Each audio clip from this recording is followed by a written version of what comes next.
Marseille, 8 première. Nous sommes en 1978.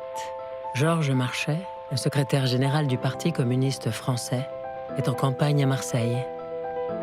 Il est suivi par une équipe de cinéastes. Peut-être faut-il que j'attende que vous rechargiez votre caméra. Alors je vais attendre. 40 000 personnes sont présentes, mais il choisit de les faire patienter. Laissez.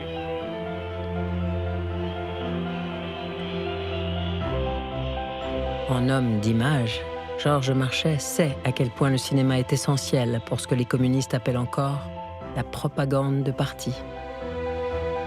Vous êtes prêts? Ce tournage est loin d'être le premier. Dès sa création, en 1920, le Parti communiste français a développé une intense activité cinématographique en impulsant la production, la réalisation et la diffusion de centaines de films.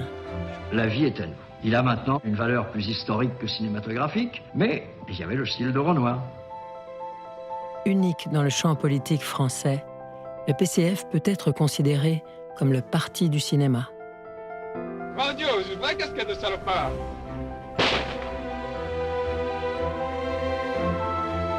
C'est cette histoire que nous allons vous raconter. Une épopée politique qui exprime en creux le communisme à la française, fait d'espoir et de déroute. Une saga cinématographique méconnue du grand public qui n'a eu de cesse d'expérimenter et de se renouveler pour contourner la censure. Une aventure d'hommes et de femmes qui ont fait le choix de militer par l'image et de prendre le parti du cinéma.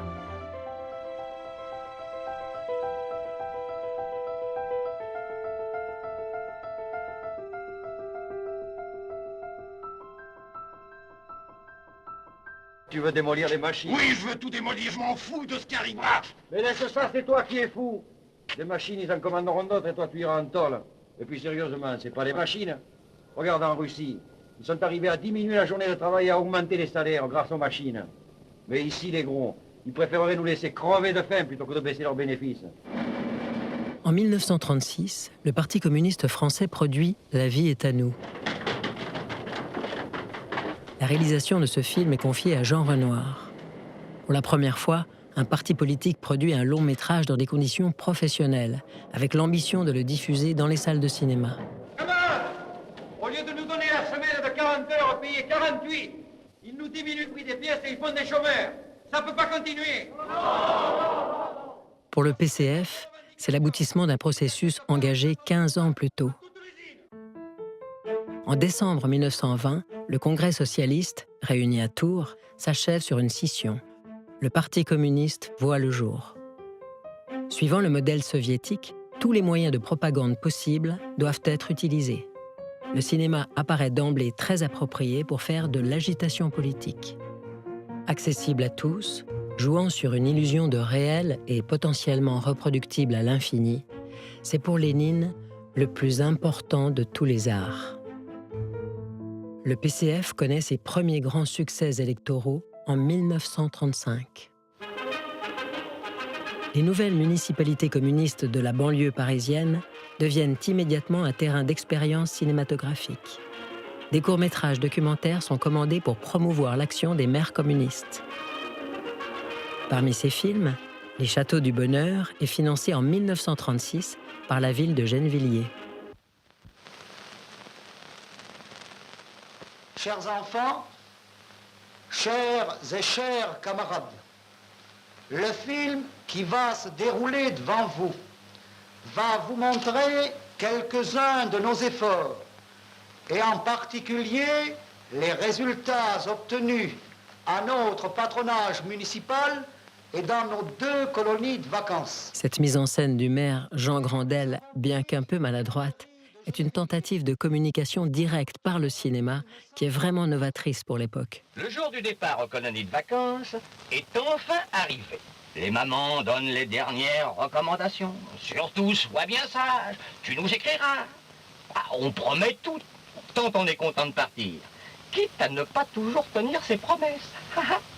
Longtemps entendu dans la ville Destiné à une diffusion locale, les Châteaux du Bonheur apportent des preuves par l'image de l'engagement de la municipalité pour le bien-être des enfants.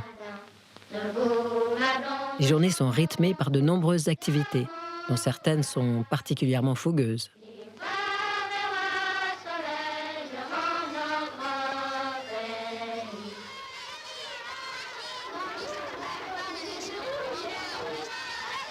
L'enjeu est aussi éducatif que politique.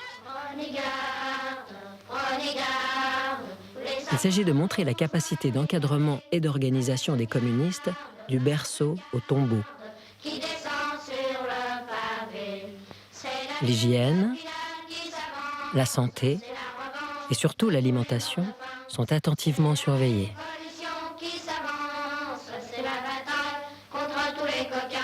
L'effort réalisé par la municipalité communiste de Gennevilliers n'aura pas été vain. Pesé à leur arrivée à la colonie et à leur départ, les enfants ont accusé des augmentations de poids dont les moyennes sont éloquentes.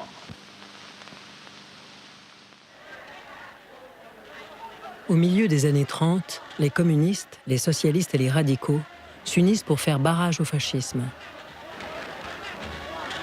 Le Front populaire est lancé. C'est pour soutenir la campagne du PCF lors des législatives de juin 1936 que le projet de « La vie est à nous » est mis en route.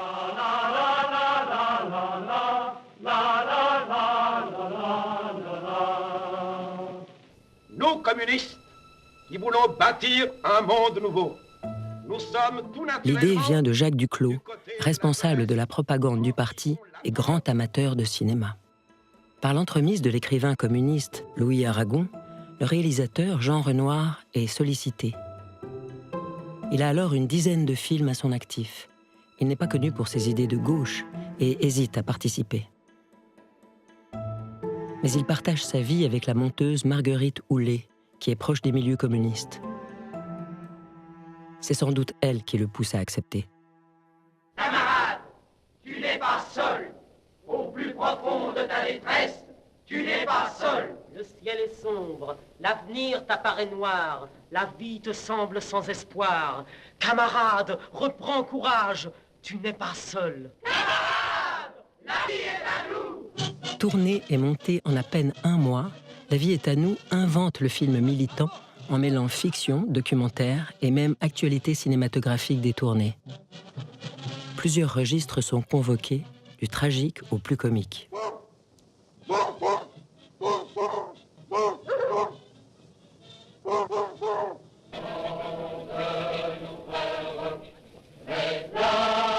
La vie est à nous est en grande partie construit autour de 3 histoires, introduites par Marcel Cachin, qui joue ici son propre rôle, celui de directeur du journal L'Humanité. C'est une lettre d'un métallo, cher camarade Cachin. Je travaille à l'usine de Gennevilliers. Tour à tour, un ouvrier, un jeune chômeur et un paysan résolvent leurs problèmes par l'intervention des communistes. Et voilà, mon oncle, le tour est joué. Merci. Merci. Ça n'en vaut pas la peine. Ne nous remerciez pas. Allez. Les motivations qui poussent Jean Renoir à accepter d'endosser la responsabilité d'un film ouvertement propagandiste restent difficiles à cerner. Plus qu'un engagement politique, c'est peut-être pour lui l'opportunité de se faire connaître d'un nouveau public au moment où la France vibre pour le Front populaire. Mon père avait une théorie que j'aime beaucoup, c'est la théorie du bouchon. Il disait qu'il faut être un bouchon dans le courant. Il faut suivre le courant. Naturellement, le bouchon doit être un petit peu intelligent, pas complètement stupide, et essayer d'évoluer un peu à droite ou à gauche, de façon à choisir le moment du courant qui lui convient le mieux, et aller tout de même à peu près dans une direction qui lui convient. Mais la direction générale, c'est les événements, c'est le courant qui nous le donne. Dis donc, qu'est-ce que c'est que ces gens-là? Ce sont des camarades, des ouvriers. Ils viennent là le soir répéter. Il y a même des professionnels qui les aiment. Tu comprends, nous, ce qu'on voudrait, c'est ramener en France le goût de la musique et du théâtre. Ce jeune homme à droite, qui fait une apparition, c'est Jean-Paul Le Chanois, l'un des nombreux assistants réalisateurs sur La vie est à nous. S'il doit beaucoup à Jean Renoir, le film est aussi, et même avant tout, une œuvre collective. C'est là où je peux dire que Jacques Becker a fait ses premières armes en tournant quelques plans du sketch des paysans, et moi, les miennes, en tournant quelques plans dans l'usine. Pour Jacques Becker, comme pour Jean-Paul Le Chanois, c'est le point de départ de belles carrières cinématographiques. Tous deux seront des réalisateurs reconnus dans les années 50. Seul communiste de la bande, Jean-Paul Le Chanois devient la cheville ouvrière du film en endossant le rôle de directeur de production. C'est lui qui gère les finances. J'étais caissier, mais ce n'était pas l'or de Moscou, entre guillemets, qui payait le film. Ça a été un meeting. Cette mise à contribution des militants complète l'argent donné par le PCF. C'est un mode de financement alternatif rendu possible par l'engagement bénévole des équipes techniques et artistiques. En avant, sous le grand et invincible drapeau de Marx, Engels, Lénine, Staline. En avant, pour le succès du Front populaire. Vive la France forte, libre et heureuse que veulent et que feront les communistes. Debout les damnés de la terre, debout les forçats de la faim. Après avoir donné la parole aux dirigeants communistes, tous les personnages du film se retrouvent pour chanter l'Internationale. L'union du peuple est alors figurée et célébrée pour incarner le programme du Front populaire.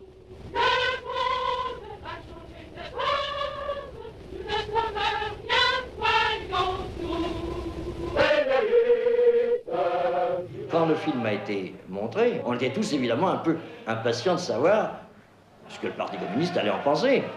Et je me souviens que Renoir était un peu dans ses petits souliers. Et je me souviens surtout, c'est que Maurice Thorez a dit « Moi, je trouve ça formidable ».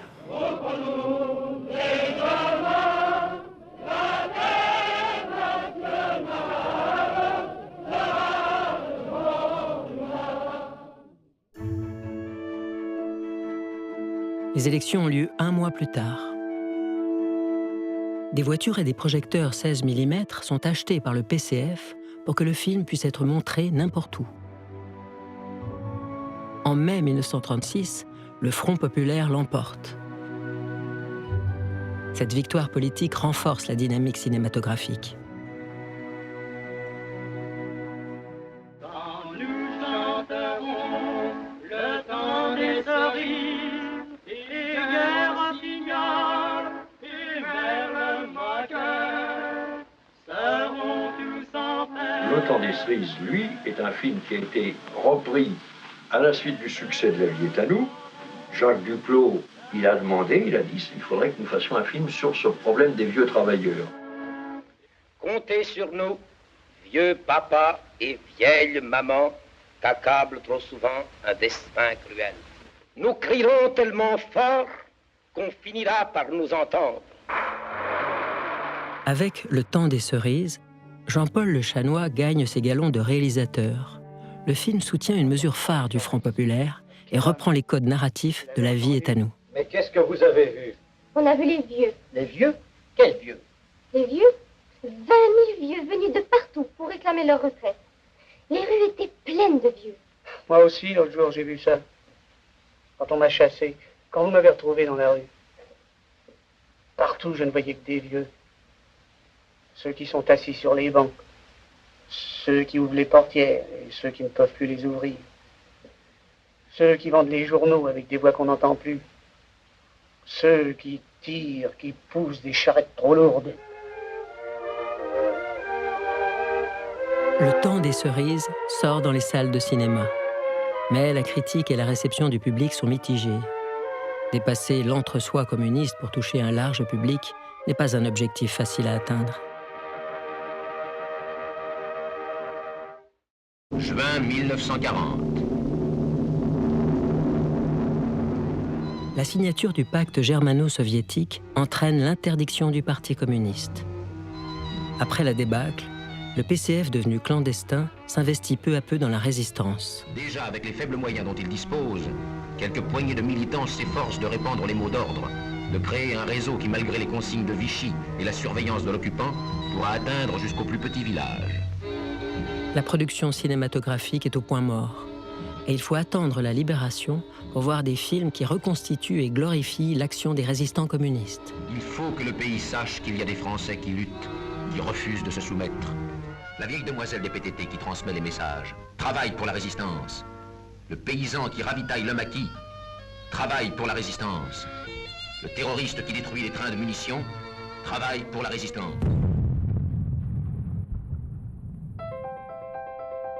À la Libération, le PCF est en position de force. C'est le premier parti de France en termes de résultats électoraux et d'effectifs militants. Il participe au gouvernement aux côtés du général de Gaulle.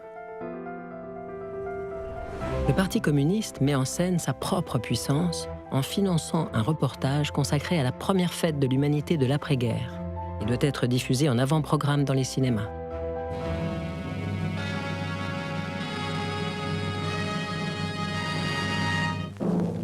Chaque année, les lecteurs de l'Humanité se rendaient en masse à la fête de Garches, organisée par leur journal.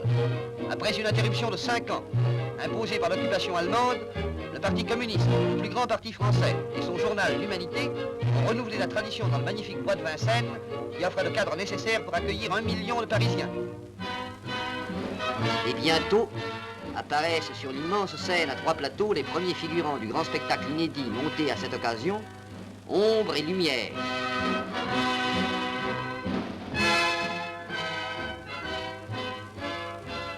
Les nazis occupent notre sol, mais dans les forêts, à l'appel du Parti communiste français, les patriotes se sont groupés et organisés en groupes armés. Ils attaquent les convois ennemis, font dérailler des trains et causent des pertes sanglantes aux SS. Au nom du comité central du Parti communiste, j'ai la joie immense et la grande fierté de remettre au camarade Prouveau, un mineur de Bruay-en-Artois, la carte du 100e adhérent du Parti communiste français. L'image est au service d'une propagande par le chiffre. L'impressionnante foule rassemblée doit montrer que le PCF est bel et bien devenu un parti de masse. Et le soir amènera avec lui de nouveaux plaisirs. Comme partout dans la société française, le Parti communiste exerce un pouvoir d'attraction important dans les milieux artistiques et intellectuels.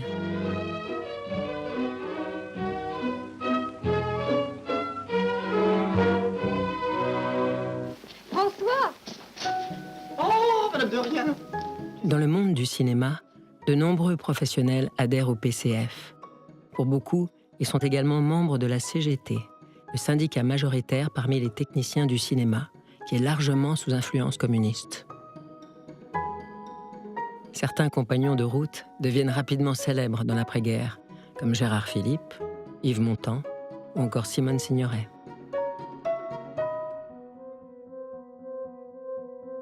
Au printemps 1946, les gouvernements français et américains signent des accords économiques dont une annexe concerne le cinéma. Ce sont les accords Bloom-Burns. Interdits sous l'occupation, les films américains peuvent désormais être importés en France sans restriction. Entré au PCF pour résister pendant la guerre, le réalisateur Louis Daquin devient le cinéaste du parti dans l'après-guerre. À la tête du syndicat CGT des techniciens du film, il est aux avant-postes du combat à venir.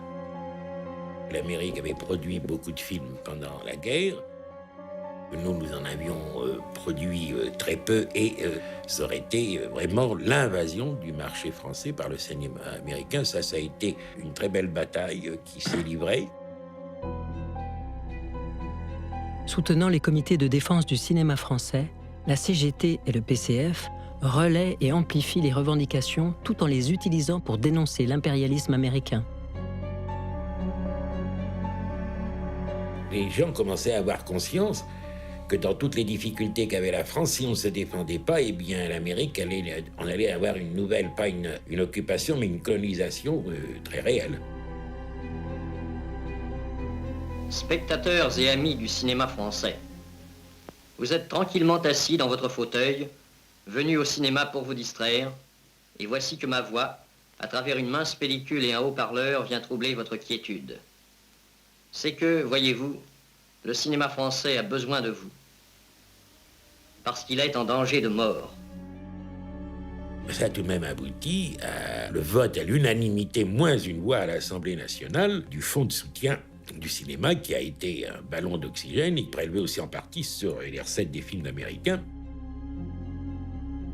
Ce fonds de soutien, géré par le Centre national de la cinématographie, pose la première pierre d'un financement régulé par les pouvoirs publics qui garantit encore aujourd'hui la vitalité du cinéma. Cette forte implication du Parti communiste dans la défense du cinéma traduit un changement de position politique. En soutenant les mobilisations sociales, le PCF est exclu du gouvernement et redevient un parti d'opposition. Au printemps 1947, c'est l'entrée en guerre froide.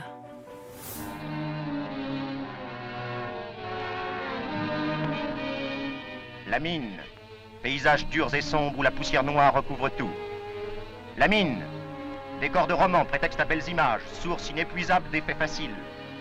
Mais la mine, qu'est-ce encore? Surtout et avant tout des hommes. Avec la grande lutte des mineurs, le cinéma communiste change radicalement de ton. Les CRS parviennent à envahir les mines. C'est l'occupation, comme au temps des Boches. Mais ce ne sont pas les CRS qui peuvent faire remonter le charbon. Et ces images imposent un terrible rapprochement. Des enfants qui fuient et des soldats qui montent. Images de guerre. Images de la guerre que le gouvernement déclare au peuple. Ce parallèle, lourd de sens avec l'occupation, doit dénoncer la violence de la répression pendant la grève des mineurs de l'automne 1948.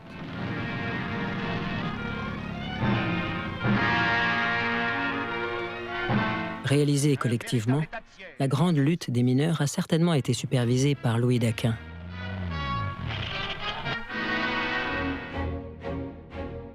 Cherchant à concilier son engagement communiste et son métier de réalisateur, il est en train de terminer Le Point du jour. Dans cette fiction consacrée aux mineurs, il offre son premier grand rôle à Michel Piccoli. Ce tournage a sans doute permis à Louis Daquin d'avoir des contacts utiles pour la grande lutte des mineurs. À partir du moment où je voulais aussi faire un film avec des personnages différents de ceux que l'on montrait, c'est-à-dire avec les ouvriers, c'était normal que je sois attiré par les mineurs. Et alors il s'est trouvé qu'entre-temps, il y a eu une grande grève des mineurs, où il y a eu vraiment une campagne de presse contre les mineurs. On disait mais pourquoi font-ils grève? Ce sont les gens les plus payés. Ce métier, le feriez-vous, messieurs les politiciens? Le feriez-vous pour ce salaire de misère? Le feriez-vous pour 14 300 francs par mois? L'indignation de Louis Daquin est partagée par les techniciens qui réalisent bénévolement ce film à la demande de la CGT, qui est alors sous contrôle du PCF. Les monteuses jouent un rôle essentiel. Elles assemblent en sous-main les images tournées dans les bassins miniers et récupèrent des pellicules d'actualité cinématographique. Remontée avec un autre commentaire, elle révèle l'ambition du film. Répondre au discours des médias officiels avec des contre-actualités. En certains endroits, les vastes opérations de dégagement des puits se sont accompagnées de bagarres parfois violentes, mais les objectifs que s'étaient fixés les forces de police ont en fin de compte été atteints.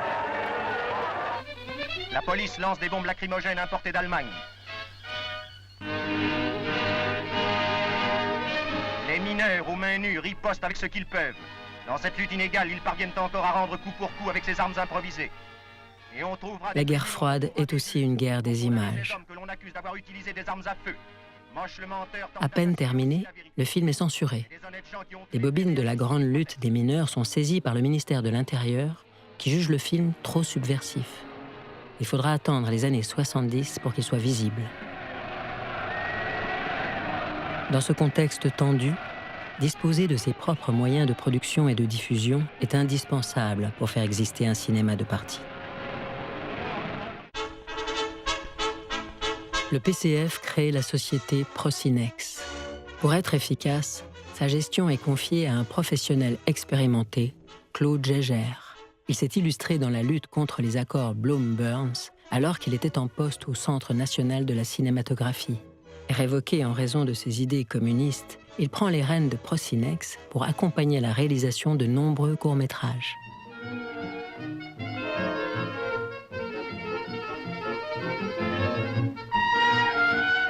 En 1949, pour le 70e anniversaire de Staline, la production de L'homme que nous aimons le plus est lancée en grande pompe. Staline a 70 ans. Et sur les grandes routes de France, dans les villes et les villages, de l'Auvergne à la Bretagne, de la Provence à la Flandre, de la Gascogne à la Lorraine, c'est de partout vers Paris que va l'amour pour Staline. Sans la victoire de Stalingrad, notre village Grigny serait toujours occupé par les nazis, comme toute la France, comme toute l'Europe.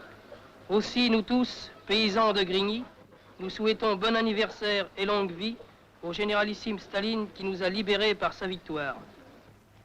Alors, vous signez avec nous, monsieur Vidal? Oui, avec plaisir. Le film est construit autour de la fabrication et de l'envoi des cadeaux à Staline. À ta santé, Staline, dit Picasso. À ta santé, Staline, répètent les vignerons qui lui offrent le clairon qui sonna les grèves du Midi en 1907. Les artistes communistes les plus célèbres n'hésitent pas à apporter leur contribution. Le poète Paul Éluard écrit et dit le texte d'un commentaire totalement décomplexé. Sans le cœur de Staline, sans sa raison ardente, les blés ne lèveraient pas aujourd'hui pour nous. Ceux qui les font pousser le savent. Le culte de la personnalité autour de Staline atteint son apogée. Avec L'homme que nous aimons le plus, le Parti communiste se revendique fièrement, frénétiquement, stalinien. Nous proclamons notre amour ardent pour Staline et nous l'assurons de notre confiance inébranlable. Vive à jamais notre cher et grand Staline, vive le communisme!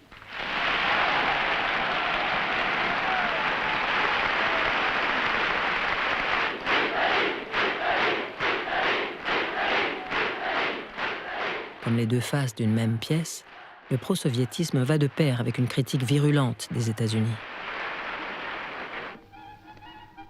En France, on aime le bon vin. Les Américains en Amérique, réalisé en 1950, en est l'illustration parfaite. Et on sait l'apprécier. La bataille idéologique se joue aussi dans les bistrots français.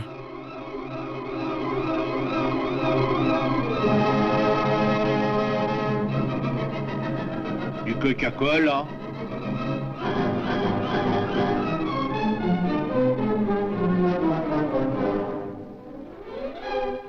Allez, mon bonhomme, placez votre camelote ailleurs. En Amérique. En Amérique.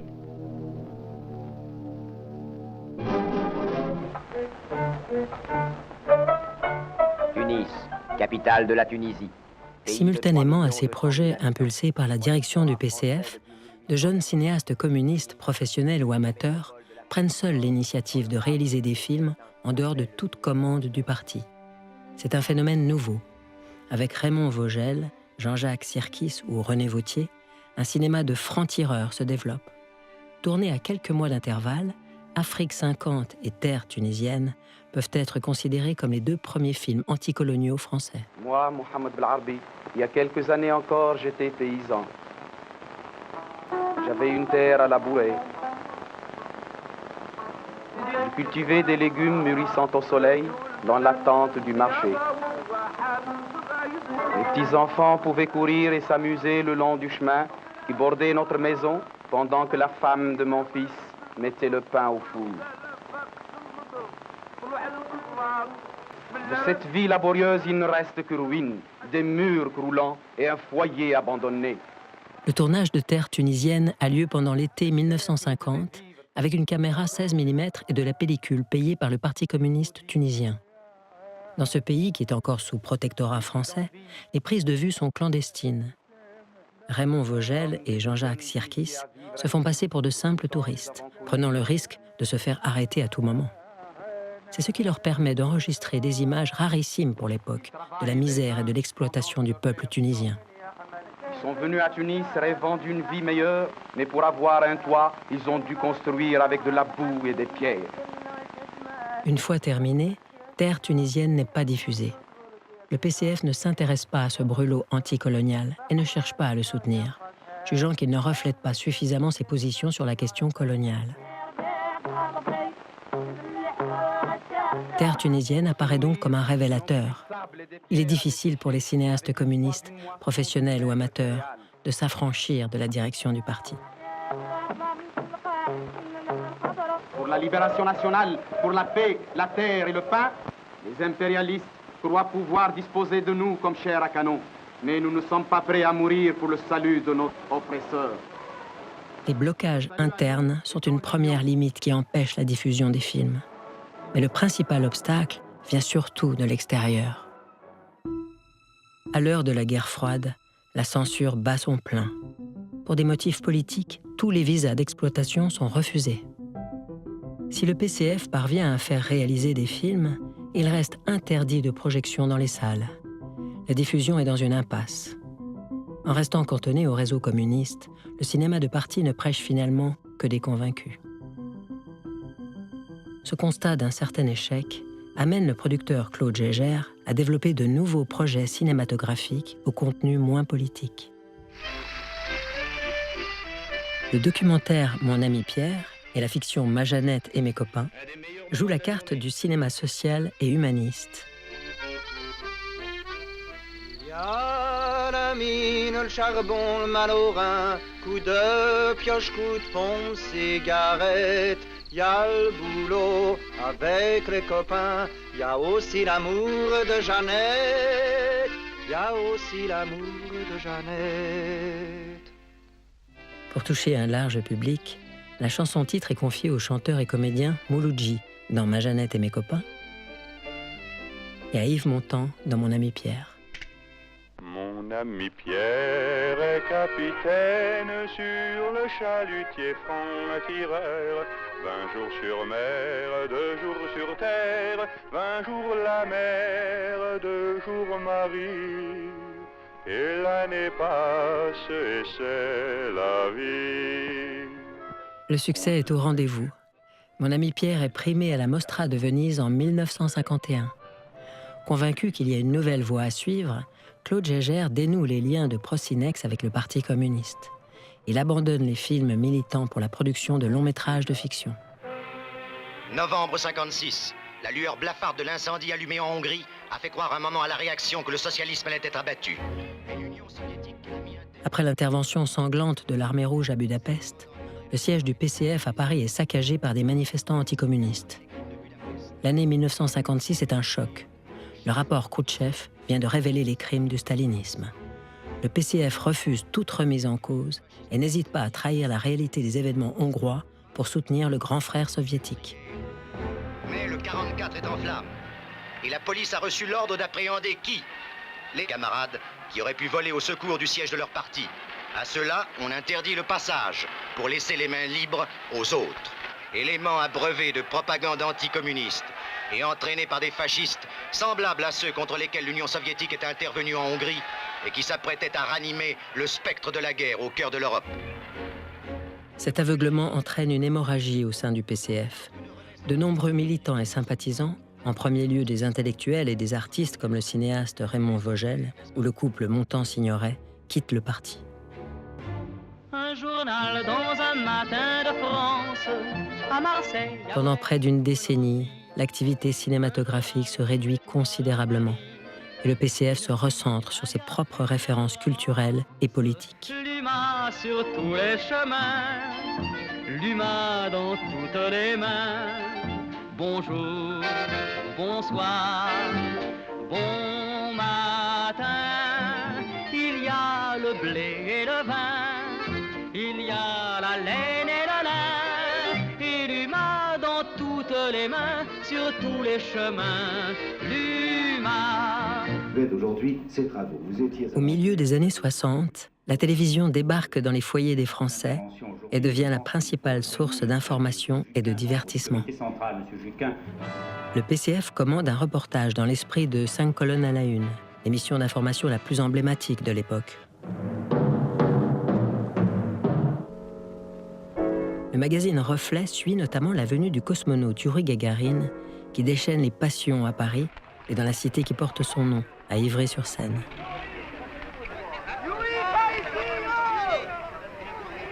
Ça faisait si longtemps qu'on l'attendait, cet homme-là.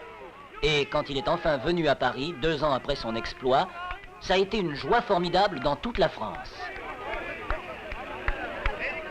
Youri Gagarin, le premier cosmonaute.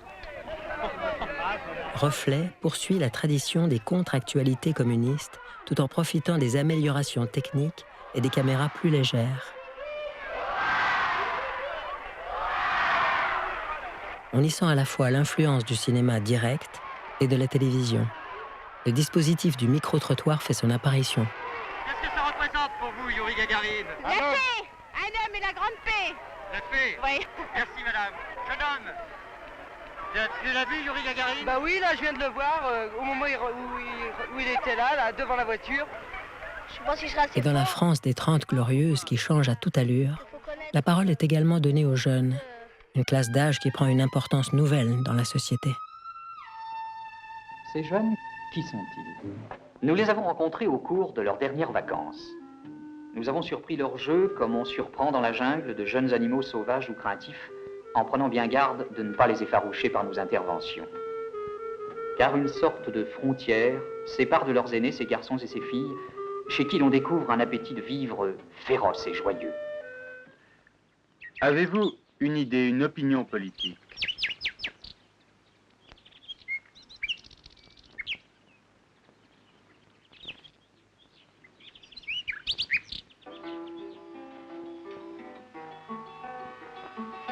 Ce silence, cette non-réponse, ce n'est pas de l'indifférence, mais beaucoup plus sûrement une sorte de pudeur, la crainte de dire une naïveté, d'engager ses parents, et finalement le respect de la lutte des adultes, à laquelle ils ne sont pas très sûrs d'être dignes de participer.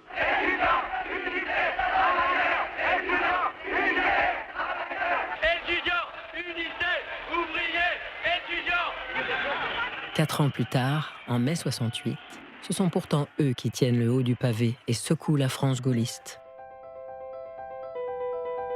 C'est dans cette ébullition que se tiennent les États généraux du cinéma français, qui se donnent pour objectif de réorganiser l'industrie cinématographique. C'est au sein de la commission diffusion que de jeunes communistes du cinéma organisent de nombreuses projections dans les usines occupées. Ils réalisent que les films produits par le PC sont inaccessibles et dépassés. Parmi eux, il y a Jacques Bidou. Il a tout juste terminé ses études de cinéma et participe à la création du collectif Dinadia, avec l'envie de dépoussiérer le cinéma du parti. Donc la première chose qu'on fait, c'est cet outil très rustique, très rudimentaire, disant de gaullisme, c'est-à-dire 174 diapositives accompagnées d'un texte lu, c'est-à-dire que donc on est vraiment sur du très basique, très économique, et c'est vrai que d'une certaine façon ça a fonctionné, c'est-à-dire que notre jeu de diapositives a eu un certain succès et on était assez fiers de notre première initiative. L'après 68 est marqué par une embellie du cinéma militant. Des dizaines de collectifs voient le jour, parmi lesquels les groupes Medvedkin, portés par Chris Marker, et le groupe Dziga Vertov de Jean-Luc Godard. S'ils rejettent le PCF sur le plan politique, ils s'inspirent de ses méthodes pour produire et diffuser leurs films. Dinadia se démarque par son engagement au PCF, considérant que seul ce parti puissant et structuré peut changer la société. Pour agir, le collectif réalise un film sur la campagne de Jacques Duclos lors de la présidentielle de 1969. Ça va, vous avez confiance. Je dirais qu'à ce moment-là, nous n'avons pas comme préoccupation la question cinématographique, même si nous sommes des jeunes cinéastes. Ce qui nous préoccupe uniquement, c'est l'action politique. Et d'ailleurs, on a probablement à ce moment-là une vision très instrumentale, où les questions formelles sont secondaires. et pas plus de l'autre. Et pas plus et poète, parce que je suis le représentant du grand capital aussi. Oui, mais enfin, vous avez l'occasion de leur dire ce que vous pensez le 1er juin. Jacques Duclos est suivi, caméra à l'épaule, au jour le jour.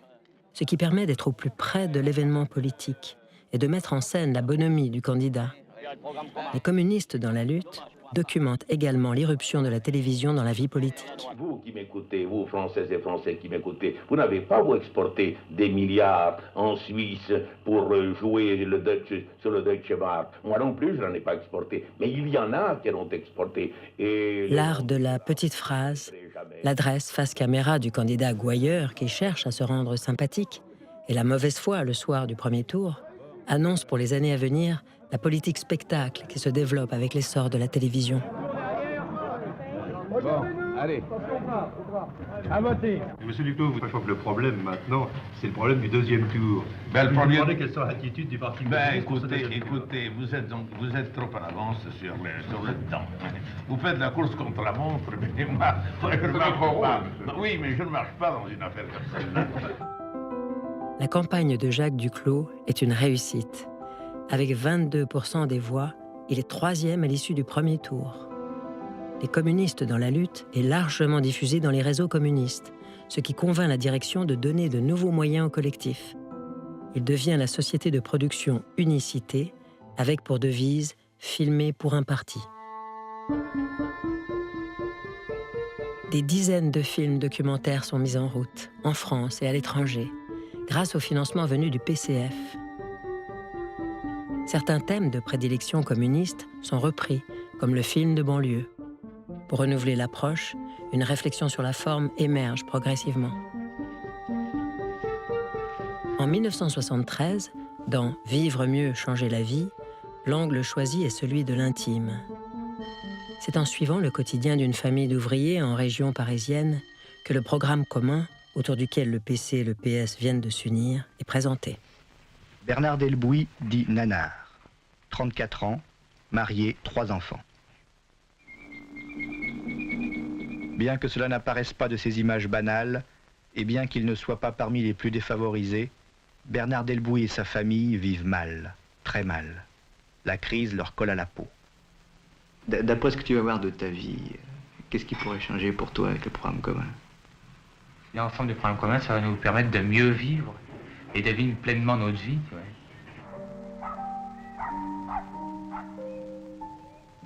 Quand on aura les 40 heures, si le temps de travail est réduit, on retrouvera l'envie de faire quelque chose.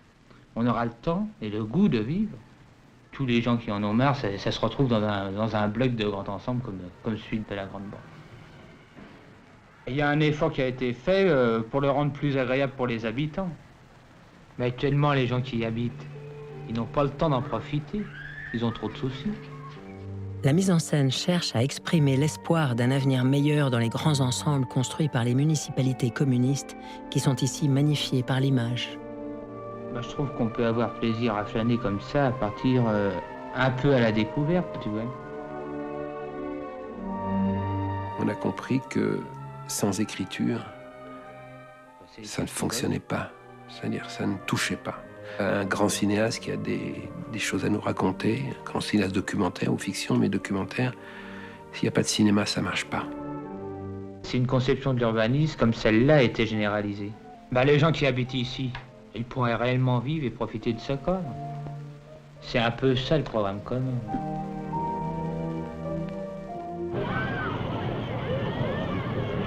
Au même moment, Bagnolet et Carrefour de l'Est parisien donnent une toute autre vision de la banlieue. Oui, Bagnolet a changé, a même changé beaucoup. Le conseil municipal a pris, il y a 15 ans, une décision de moderniser sa ville.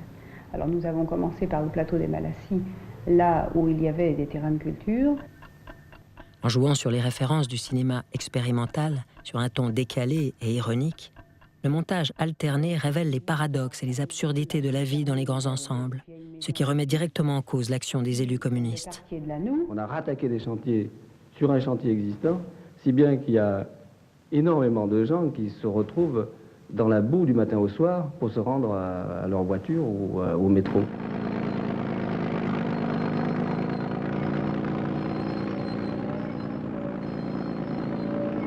Et c'est ici, personne ne se connaît à part ses voisines de palier, hein, c'est tout. Et encore, hein, on se dit bonjour, bonsoir, c'est tout. Je trouve que ça manque de quelque chose. Les réalisateurs d'Unicité affirment des points de vue d'auteur qui ne correspondent pas forcément à la ligne générale du PCF. Une première fissure apparaît. Elle s'amplifie avec les mésaventures du réalisateur Gérard Guillaume.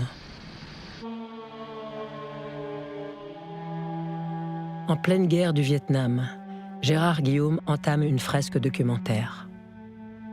Les chemins de la victoire doit soutenir le peuple vietnamien contre les États-Unis. L'alerte quotidienne est passée. La défense antiaérienne sur Hanoï est telle que tout va très vite. Sur le chemin du retour, les avions américains largueront les bombes qu'ils n'ont pas pu déverser sur Hanoï, de préférence sur les villages ou sur les digues. À son retour en France en 1972, Gérard Guillaume découvre que la direction du parti s'est alignée sur les nouvelles positions de Moscou, qui négocie secrètement la fin du conflit avec les États-Unis sans les Vietnamiens. Malgré le soutien d'Unicité, qui se positionne contre le PCF, le montage du film s'arrête. Refusant de se soumettre à l'injonction politique, Gérard Guillaume active ses réseaux pour aller au bout de son projet. Il réussit à le transformer en série documentaire pour l'ORTF. Au 31 mai 1972, depuis le début de la première escalade, plus de 3600 avions américains ont été détruits. Plus de 400 pilotes ont été capturés. Pourquoi ?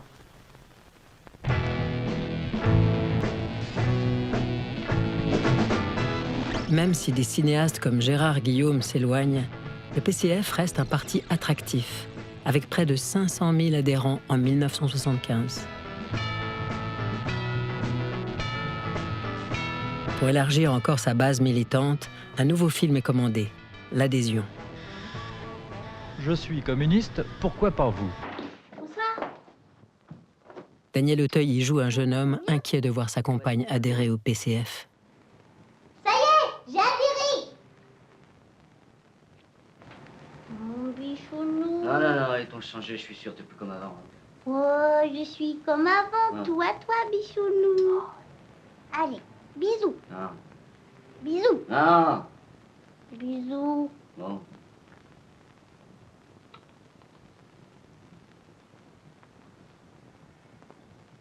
Je t'embrasse plus comme avant. Non sans humour, l'adhésion cherche à convaincre les femmes d'entrer au PCF. Alors que l'émancipation féminine est au cœur des débats en France, la bataille est encore loin d'être gagnée. Pardon. Est-ce que vous êtes communiste? Oui. Depuis quand? Depuis toujours. Depuis toujours. Non, vous avez adhéré au parti quand? Vendredi soir. Vendredi dernier. Oui, vendredi dernier. Je peux vous demander pourquoi vous avez adhéré?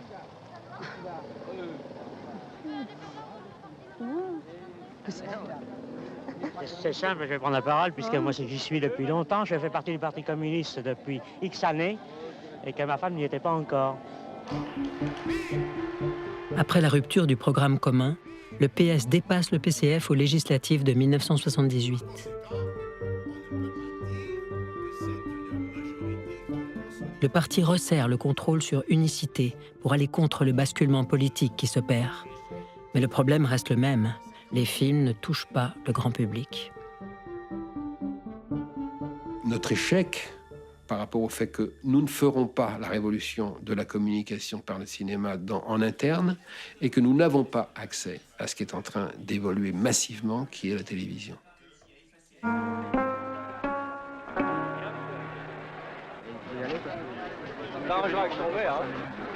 La présidentielle de 1981 est un retour à la case départ. À nouveau, la direction du Parti communiste produit un film pour suivre son candidat. C'est l'espoir au présent, du nom du programme de Georges Marchais. Je l'ai dit publiquement. Et moi, je le dis avant les élections. Je dis, au-dessus de 4 millions d'anciens francs de revenus par mois, il faut tout prendre. Malgré ses fanfaronnades et son franc-parler, Georges Marchais arrive seulement en 4e position lors du premier tour. Pour lui qui se voyait devant le candidat socialiste, c'est la douche froide. L'élection de François Mitterrand confirme et accélère le repli électoral communiste.